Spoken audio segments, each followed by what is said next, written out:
मेरी ओर फिर कर, मुझ पर अनुग्रह कर, अपने दास को तू शक्ति दे और अपनी दासी के पुत्र का उद्धार कर। शुक्रवार 29 अगस्त 2025।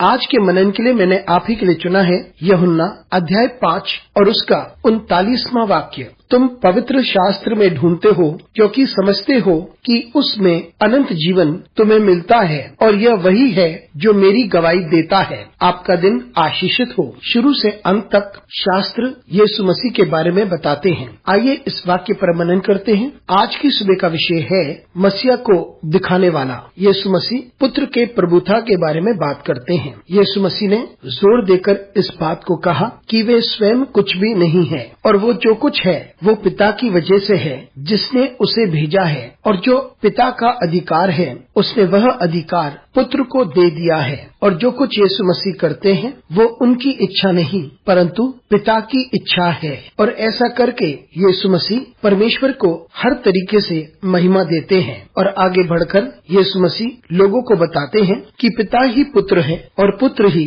पिता है। पुत्र का उद्देश्य था कि वह इस पृथ्वी पर आए, अपनी जान दे, ताकि जो कोई उस पर विश्वास करे उसे अनंत जीवन प्राप्त हो जाए। और अब बहुत से लोग हैं जो पुत्र को नहीं स्वीकारते हैं क्योंकि वह ये विश्वास करते हैं कि कोई भी ये बात नहीं कह सकता कि वह परमेश्वर पिता का पुत्र है।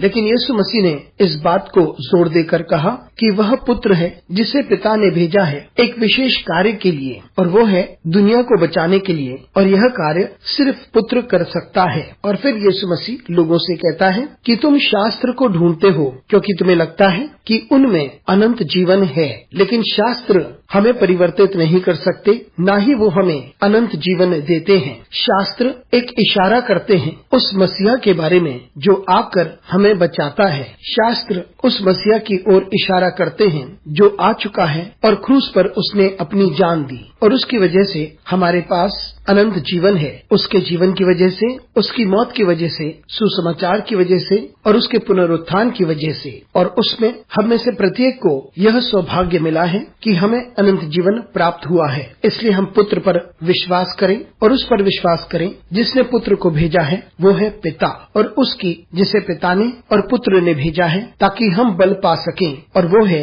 पवित्र आत्मा। हम त्रिएक परमेश्वर पर विश्वास करें और तब हमें उद्धार प्राप्त होता है। अनुग्रहकारी परमेश्वर स्वर्गीय पिता, तुझे धन्यवाद देते हैं क्योंकि तूने इस बात को जागर किया है कि तू हमारा प्रभु है जिसे पिता ने भेजा है। परमेश्वर तुझे धन्यवाद देते हैं क्योंकि तूने हमें उद्धार का सौभाग्य दिया है। यीशु मसीह के नाम से आमीन।